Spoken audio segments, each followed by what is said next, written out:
Hi there, I'm Jared Lawford from Recfishwest, and joining me is Matt Gillett. Now the demersal season is kicking off soon, and it's very important that we look after these fish. So Matt, can you tell us why that's so important and what sort of tips would you give?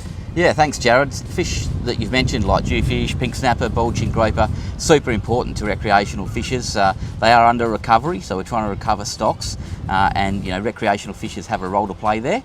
Very, very important species, and it's important that we do the best we can for these fish at the moment. So what can people do to ensure that they're looking after these fish?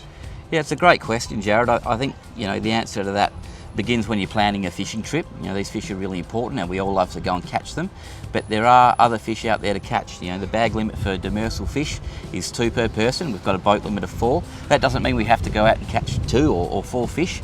There's plenty of other species available. We can catch squid, we can catch whiting.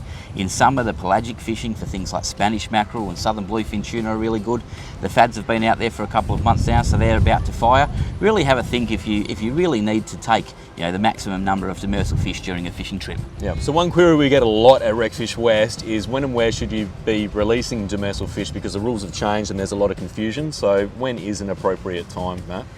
So Jared, if you're fishing for demersal fish in shallow water, it's okay to release them. We're talking about water depths of probably less than 20 metres. As you get deeper, the survival rate of demersal fish declines rapidly.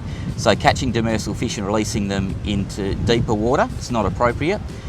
Also, if you've caught your bag limit or you've caught enough demersal fish for the day, they're not a good target for catch and release. You should be going to fish for something else. Yep. So at Recfishwest, we want to make sure that you get the most out of your fishing. So we'll put a link to a really good filleting video in the comments that we've done previously. But say for instance, I've just caught a dewie and I want to get the most out of it. What sort of tips would you give? It's really important that we make the most out of the fish that we do catch and we do take home. So on capture of demersal fish like a jewfish, you want to dispatch it quickly and humanely. Bleed it and put it on ice straight away. That will ensure that the quality of the meat is maintained. And when you get home, traditionally we would have just filleted a jewfish and maybe thrown the frame out.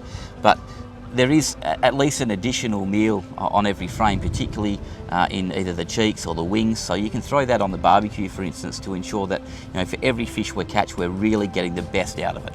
If you do catch a nice fish, you can donate the skeleton to science through the Send Us Your Skeletons program. Additionally, the government has just put out the Fish Catch WA app, and you can log your catches to help additional information to help manage our fisheries in the future. Yeah. So there you have it, some great tips from Matt Gillett from Recfishwest. Now, most importantly, make sure you do the right thing out on the water, stay safe, and we hope you get a delicious demersal fish for Christy.